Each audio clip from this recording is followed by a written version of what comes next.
Alright guys, in this video I'm going to show you how to use Windows' own inbuilt screen recorder guys. Yes, Windows has its own screen recorder. You don't need to download any external screen recorders. For example, I'm using OBS right now to record this video. You don't need to download anything.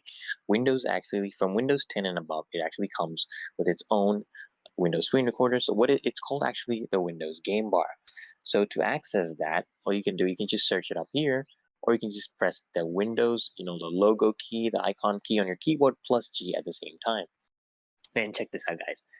The Windows game bar opens up, and here I can adjust the different settings.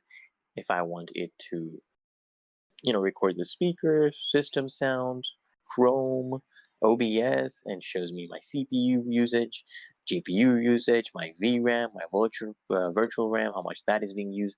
If you want to record, you can just press record here, or there's a shortcut, guys. There's actually shortcuts. You just press the Windows logo plus G plus R at the same time. And then there's a shortcut for stopping as well. You can also take screenshots using the Windows plus Alt plus print screen. There's many different things as you can mute and unmute as well. There's many different things you can play around with, guys. So it's literally that easy and simple. So if this video helps, guys, make sure you hit that like button and comment down below if you're still having trouble. Happy recording, guys. Make sure you subscribe so I can see you in the next tutorial, guys. Smash that subscribe